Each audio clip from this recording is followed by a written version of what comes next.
Hi friends, எல்லோருக்கும் இனிய நாள் வணக்கம். இப்போ நம்ம எதை பற்றி பார்க்க போகிறோம்னா, இன்றைக்கு வெள்ளிக்கிழமை, ஐப்பசி மாதத்தின் 2வது வெள்ளிக்கிழமை. இன்று நாம் பூஜை செய்தால் நம்முடைய வாழ்க்கையில் செல்வ வளம் பெருகும், செல்வம் வீட்டில் தங்கவும் சேரவும் இந்த வழிபாட்டினை மேற்கொள்ளலாம்.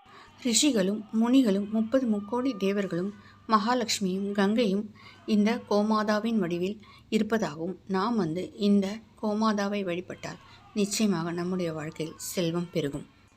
நம்முடைய வாழ்க்கையின் முன்னேற்றத்திற்கு பொருளாதாரம் தான் மிக முக்கியமானதாக உள்ளது. அதனால் நாம் இந்த கோபூஜை செய்வதன் மூலம் நம்முடைய வாழ்க்கையில் செல்வ வளம் பெருகும்.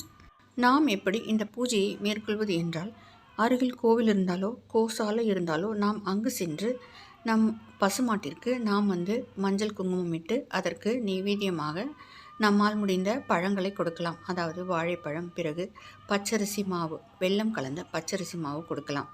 அப்படி முடியாவிட்டால் நாம் எளிமையாக வீட்டிலேயே நாம் செய்யலாம்.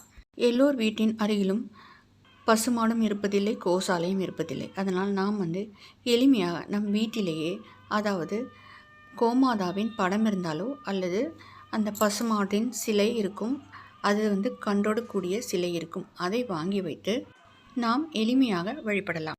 கன்றோடு கூடிய கோமாதாவிற்கு சிறிய அபிஷேகம் செய்து வைத்துவிட்டு, பாலால் சிறிய அபிஷேகம் செய்து வைத்துவிட்டு, நம் வீட்டில் சங்கு இருந்தாலோ அந்த சங்கினால் நாம் அபிஷேகத்தை மேற்கொள்ளலாம். பிறகு சுத்தமான நீரால் துடைத்துவிட்டு, சந்தனம் பொட்டிட்டு, பிறகு பூக்களால் அலங்காரம் செய்து வைத்துவிட்டு, பிறகு நெய்வேத்தியமாக வெற்றிலை பாக்கு, பால், பழம் வைத்துவிட்டு, பிறகு நாம் போற்றி சொல்ல வேண்டும். அதாவது மகாலட்சுமி போற்றியும் சொல்லலாம். அப்படி இல்லை என்றால், அதாவது கோமாதா 108 போற்றியும் உள்ளது, அதையும் நாம் சொல்லலாம். பிறகு அகத்திக்கீரை இருந்தால் அது நாம் பசுமாட்டிற்கு கொடுக்கலாம்.